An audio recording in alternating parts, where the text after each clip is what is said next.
Good afternoon, fans, and welcome to today's episode of Guess That Weird Movie. The rules are simple. I will describe the poster image of a famous weird movie, and our contestants will buzz in to attempt to name the film in question.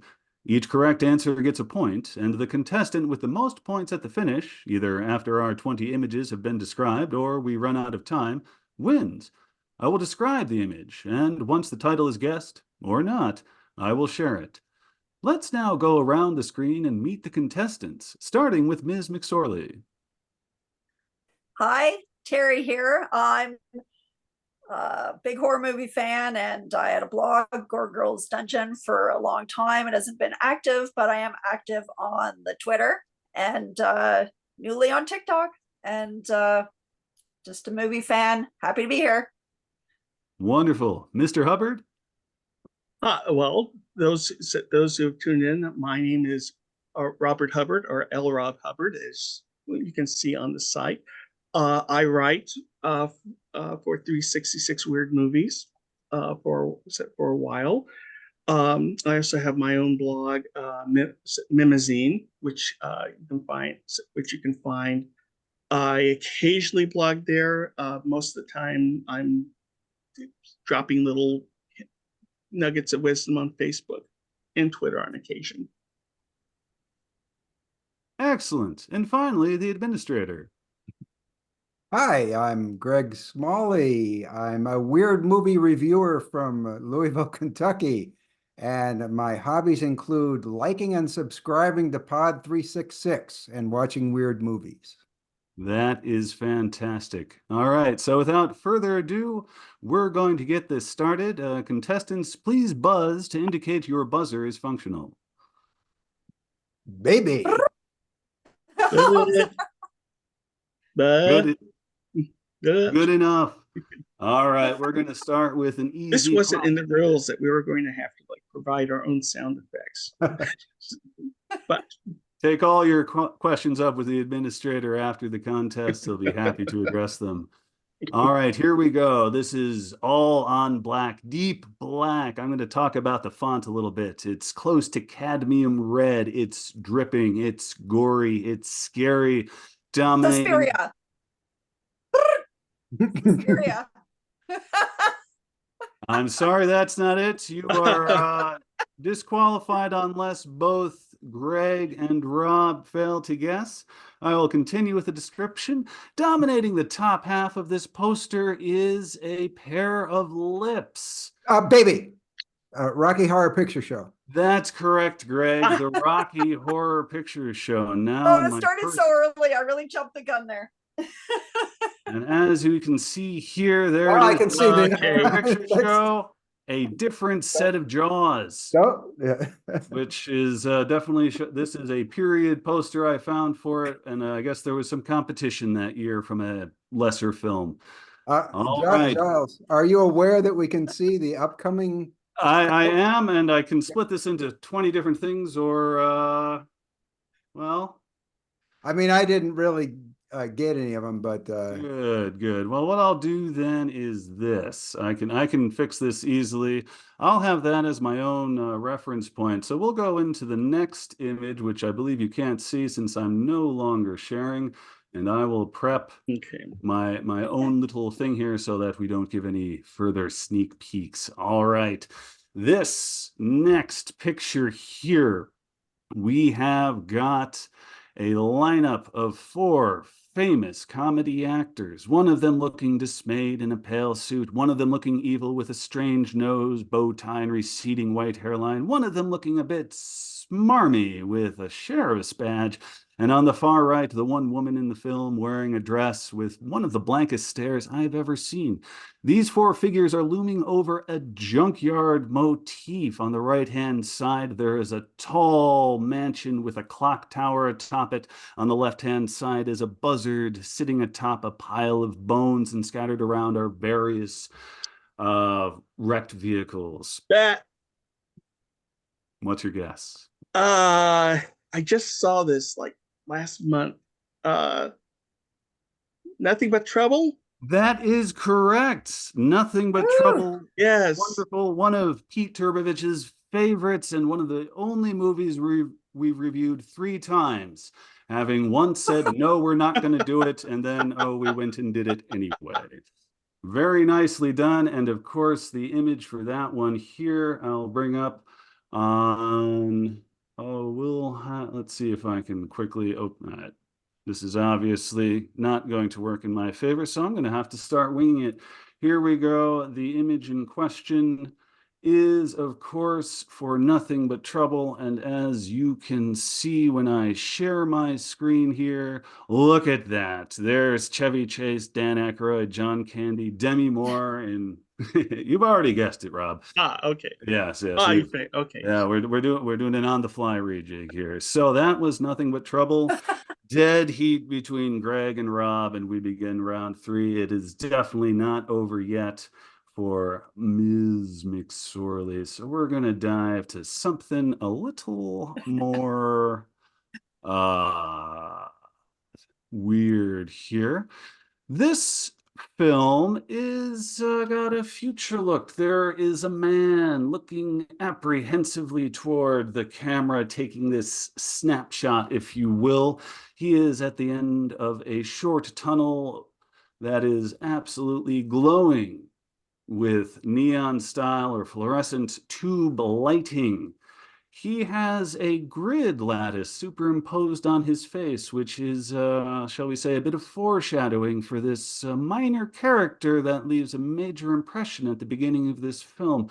He is looming, as I said, at the end of a tunnel. I'm going to point out it's a square tunnel. Baby, Yes. cube? That is Cube. Congratulations, Greg. That is this thing with, of course, Okay. the guy on the box, I think, lives for all of 15 seconds.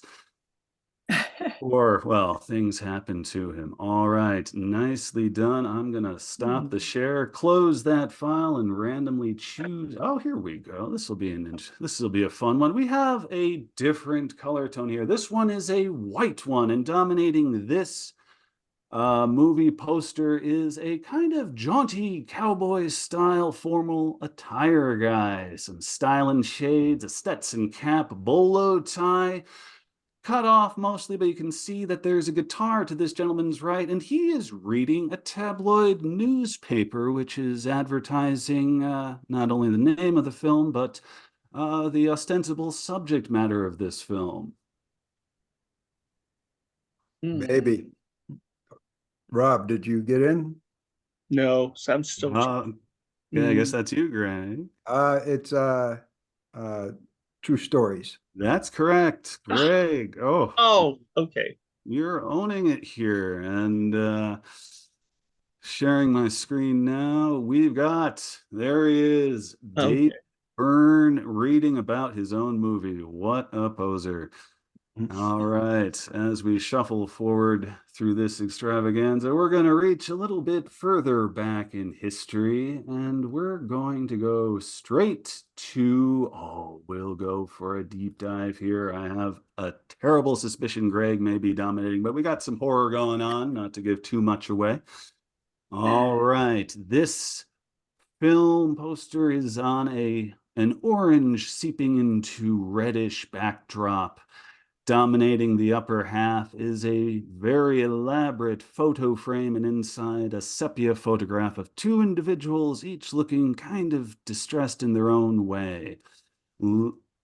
Dripping from this frame is blood, very 70s paint style blood oozing down as we read the names of the 2 stars. Hubbard. Don't Look Now? That is correct. Okay. L. Rob Hubbard has nailed it here, and I will show everyone this vintage poster of Don't Look Now, advising that we pass the warning, which I'm sure is generally good advice, but I don't remember its pertinence in the film. All right, stopping the share there, and we're going to move to, here we go. We'll go a little bit into the stranger kind of image here. This is you may not be familiar with this, but we'll see. Green lighting throughout. In the center of this poster is a girl, perhaps a young woman, facing to the left as we look upon her, hands neatly folded on her lap. And what's more interesting than her by a long shot are the many things going on in this image. There are snails covering the entire framework for the poster. There are snails scattered about within it. There are spirally motifs to be found over the walls and intruding into random spots. There is a dark shape in the right-hand side with even more spiraling things. Coming from the cobwebs in the upper hand corner are some snails looking out on some more spirals. Maybe, Oh, let Rob was in first. Is Rob. it spiral by chance? I'm Japanese gonna film? accept that. Oh, it was oh, I'm gonna mangle the Japanese Uzumaki. That is definitely Okay. close enough. Uzumaki is probably as well as I could hope to do myself.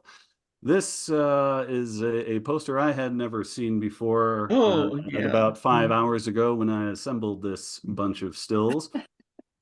And so that is how that was advertised in Japan originally. So that was Uzumaki, also known as, which means spiral. All right, we will shuffle forward to a long classic here. This is, all right, this is an older movie poster. This is a nighttime sky. The moon dominates the left-hand half. This is placed laterally. And in that moon, there is a man with a shock of black hair holding a woman in an embrace in one hand, and just below his embracing hand, he is holding a knife which he makes considerable use of throughout the picture in question. This giant moon looms over a small farmstead by a pond, and in the right-hand side, almost as an afterthought from the poster designer, I'd guess, is the inked portrait of a young boy who is one of the actual protagonists in this particular motion picture. As none of you have buzzed in yet, I will go on to explain that on the hands of this embracer with the knife are some tattoos, spelling out two different words. Yeah. Maybe. Is it really Night of the Hunter? It is really Night of the Ah, Hunter. Coming in hot from, I don't know what, 70 ah, years ago. Robert Mitchum and, the other people. Shelley Winters, of course, and whoever that kid is. I don't think he even gets named.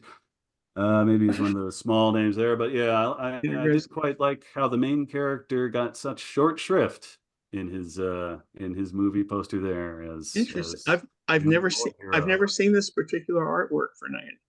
There Wow. were a number to choose from. For sourcing all of these, I did my best to find the original movie poster, but of course, in this era, there were plenty of different options to choose from since it was not so homogenized back in the day. Mm. But I, that is I a period ne poster. never would have got it without the tattoos, but once I you got the Mm. tattoos, that was it. I don't blame you.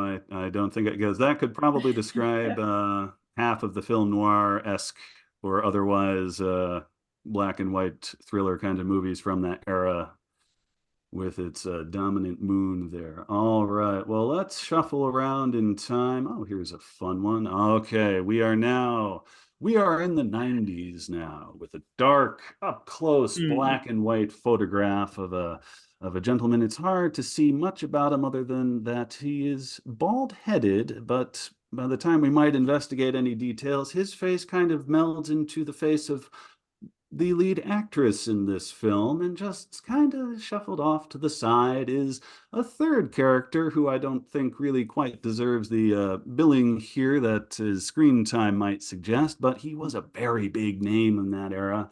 The font is kind of a jagged street, very clear to read, but almost like it's been graffitied. It's another one of those great cadmium colors that you find in those fun time thriller-esque sorts of things. And dominating the eye socket of the foreground individual, this being the one, the hairless fellow who is dominating the frame, is a glowing circle inside of which is a almost feral looking animal. And all of this being probably no larger than a quarter on a life-size poster for this particular motion picture. Do we have any guesses, or am I going to have to start making more stuff up?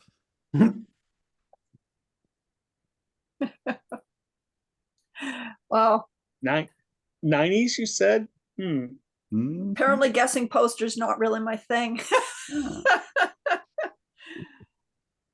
Well, okay, maybe expanding a little on this. All right, we can see the rough, almost prisonly shirt collar of the dominant head figure in the foreground, and the almost forgotten but more, somewhere around tertiary character has a goatee, ill-kept beard kind of thing going on, reflecting the mental state, perhaps, of the character in question.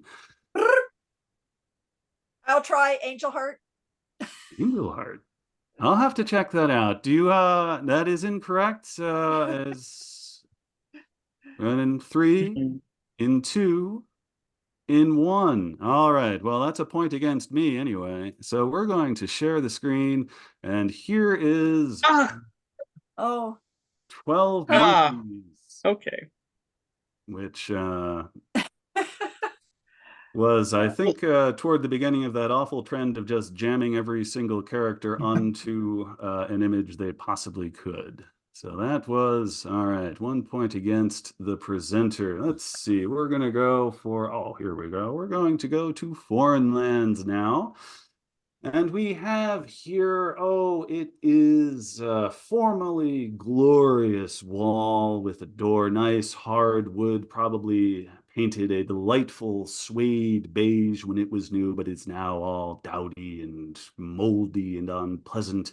And in this wall is a door, as I said, and this door is open, and peering through this door is a young girl with golden hair and a look of fearlessness on her face. Baby, is it Spunkmeyer's Alice? That is correct. It is the most consistent poster for Spunkmeyer's Alice I could find. This image that I recall on the VHS copy from East Side Video, which has not existed now for, I think, 30 years or so, but they had this among other delights, and so that is Spunkmeyer. So that is another point for Greg, and we are just about halfway through the images I have selected. All right, I'm going to quickly take a peek here. No, I was told a little too late for my compilation, Terry, that you're a horror person, which I remembered when I was advised that. So I'm thinking if we do this again, and if you're sporting enough to join us, I'm going to stick with 366, but more toward that angle, because, everyone has their forte.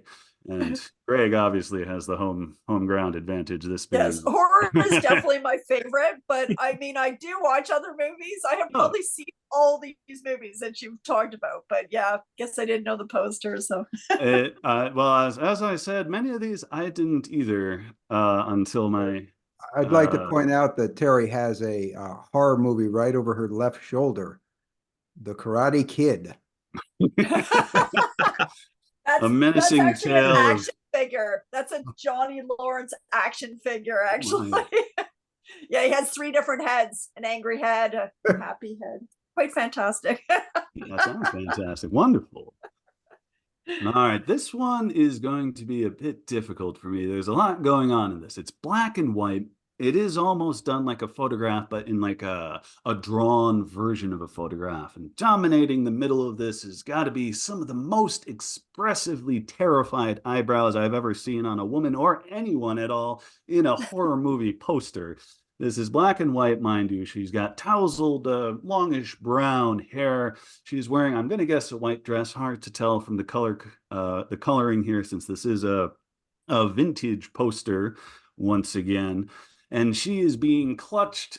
Oh, I can't say reassuringly, but almost menacingly, either for her or for the both of her and the man clutching her, is a very fervent, eyeballed fellow with sideburns, black hair, thick black mustache.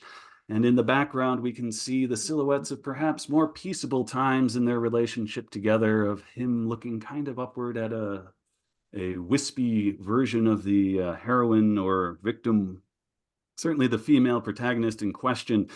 The only, there is some non-black and white here, and that's in the title that is done in a bold capital letter, faux three-dimensional, and it ends with an exclamation mark. Now, any further thoughts on this? Well, there's a lot of text littered around, which I can't read to you, but this movie is a film that I wasn't even really aware of until today. It's from the mid-70s, and there's a lot of fear and angst going on. And I will blame none of you, now that I'm looking at this again, if you don't get it.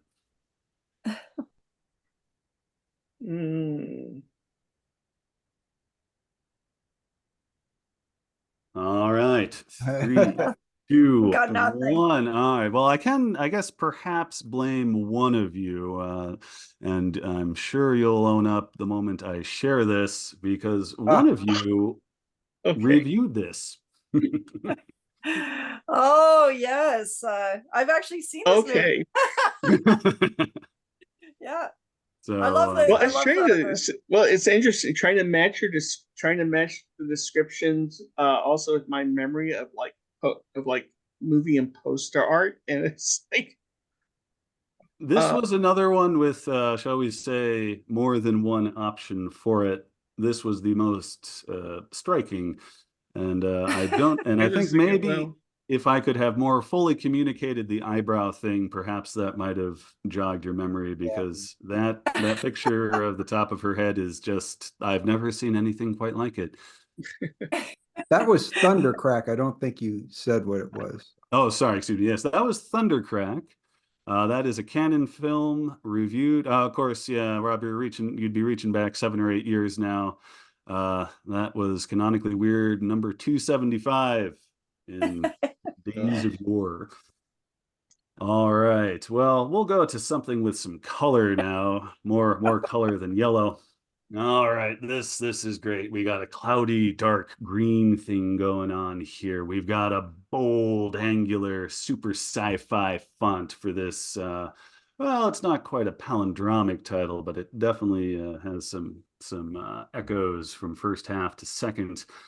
And in this poster, dominating much of the image, is an unfurled hand reaching out to the observer of this particular picture, and standing on this hand is a gentleman wearing very...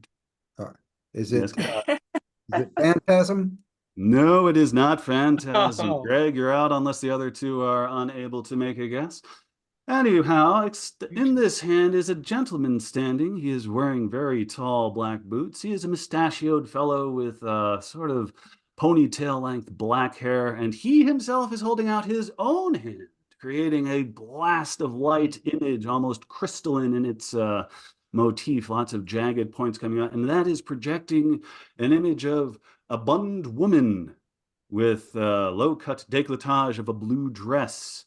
And then to the right of her, this is small, mind you, coming from the hand that is on display here, is a swarthy fellow holding what might be a corpse, certainly a limp, very pale body. And to the right of that man is another woman dressed similarly to the woman on the left.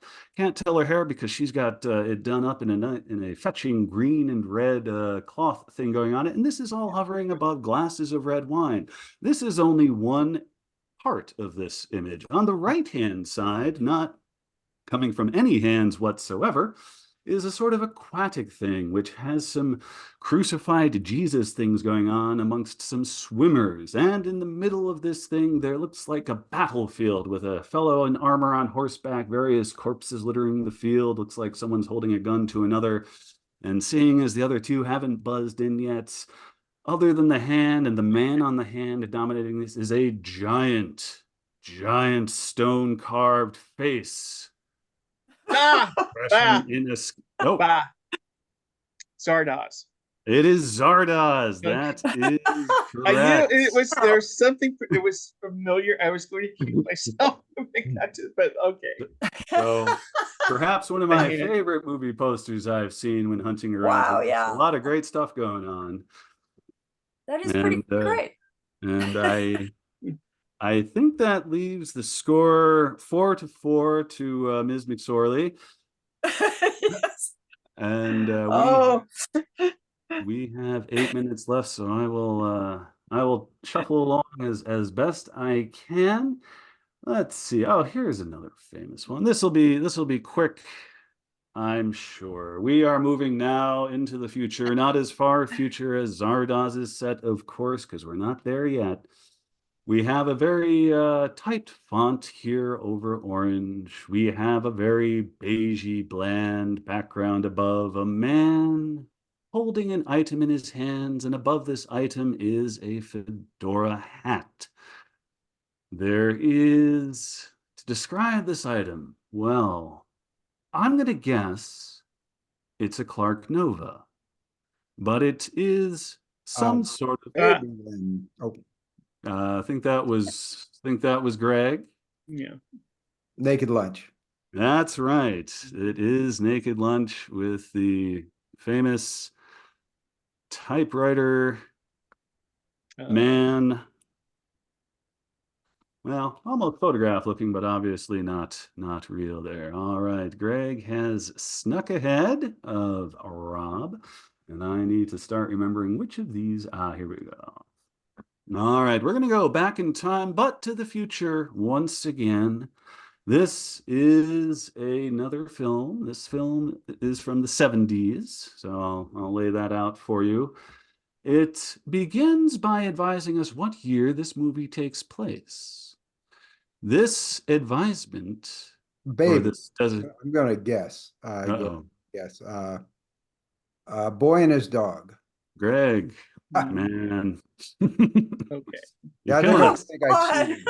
You are killing us. Yeah. There it is. Yep. And I do quite enjoy the fact that we are living this future Yeah. now, because it is 2024, and as we can see all around us, it's just a Mad Max style hellscape with freaks and. It's coming very Right. soon. Well. And I actually do live in Topeka. So So you see this more than the rest of us, I'm guessing. yeah, this is pretty much prophecy. Well, that was penned by oh gosh, But Ellison, right? Harlan. yeah, the short story. Yeah, the short story by Although, by Harlan as with Ellison. most things, he hated it because that was sort of the thing he did, was hate stuff. So, Well said. Love so with Ellison, kind of like love. It's kind of love and hate. It's kind of a love-hate thing, depending on things. So I think he ended up loving this. I guess of all the adaptations of his work, liked it better than the Oscar. So. Huh? I think it's he loves to hate things. Well, I can only hope so. Otherwise, he wouldn't have been terribly. Well, I'm sure. Anyway, moving on from an author I know virtually nothing about, we'll go to a movie poster that I remember fairly well from the late 90s. This is on black. There's an outline of a head. And this head is made up of a sort of mud-looking blue tone substance. And in the center of this head is a small door. This door has been opened outward toward us. And what we see is an office backdrop. Oh, maybe I Terri. got that first. Is it being John Malkovich? It is being John Malkovich. There it is. Terry diving in. Wonderful. That was Finally got one.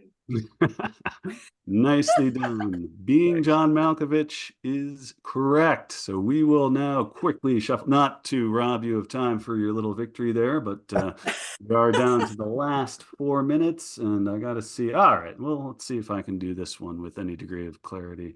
All right, this really looks like it's from the 70s, but golly, it sure isn't. There is a massive volcano dominating the right-hand side. In front of this volcano is a gentleman with his arms raised in quiet, well, or probably loud awe. We see the back of his head and whatever mysticism he baby. may be mumbling. Oh, Greg, are you ready already? I'm ready already. All right, Greg, what do you think it is? Is this the Forbidden Room? Oh, it is the Forbidden Room, as everyone knows, of course, the volcano movie, as Yeah. it was advertised as. I actually knew that one. I didn't get him before Excellent. Gregory there, but I knew it. All right, that I was love that movie. So what haven't I done? That image is actually my desktop background as we speak. Oh, The, not the movie poster, but that image. well, I suppose. All right. Well, that's all right then. Fine. All right. We are getting down, I think, to the last two. I'm going to do one more poster, and then I'm going to have a bonus one because I'll be describing a still. And we will have this last poster. Oh, let's have it be this one. This is a nice one. This is a foreign film. This is a foreign film from, I think it was the 70s it came out, but don't quote me. Blue tones, starscape, white etched pencil drawing of what looks like a combination of silo and well and rocket ship floating together to the left of a fellow done up in, shall we say, very high 17th or early 18th century military fashion, bewigged with, those classy little curled side things that men used to go around in all the time. Wonderful academic beard, goatee, mustache, holding a saber that he is resting on as he observes what appears to be a quaint landscape to him, but as we might guess, some exotic extraterrestrial area. Baby, this isn't right, but is it the Saragossa manuscript? It is not the Saragossa manuscript. He is smoking a pipe in this picture, and from this pipe, well, I thought for a moment there might be an image, but no, it's just a curl of smoke as he looks upon this combination silo well rocket device to his right. I know this can't be right since you're saying 70s. The only thing that's coming to my mind is Baron Munchausen, but That is correct. And is that not the 70s? Is that the Czech film? Early 60s. If it's Dear, well, I Carl suppose Zeman. it's another point against me for misleading. So I guess congratulations. 62, excuse me. I did see it recently, and golly, if it didn't look, shall we say, timeless. All right, we got less than a minute, so we're going to dive into this before we say goodbye, everybody, and thank you very kindly for listening to all this. We have one more thing. This is grainy, this is black and white, cloaked figure holding a flower, turning to face us. There is no face on this entity that is humanoid, but not quite of this earth. Maybe, who knows? Maybe. It's this bright white light. There's not one for Meshes of the Afternoon. Oh, no, there isn't, but that is correct. Oh, yeah. Still, okay. You said it was a still, not a poster. Yes, because I even looked for lobby cards. Well, that is all the time we have for today. Terry, thank you for joining us. Rob, thank you for joining us. Greg, thank you for hosting this event. Next time, I'm going to see if I can whip up a nice horror focus for our horror extraordinaire. And I think we are going to be done now. Thank you kindly. Greg, you're ahead with 8, then Rob with 5, and Terry won the best question. Mm-hmm.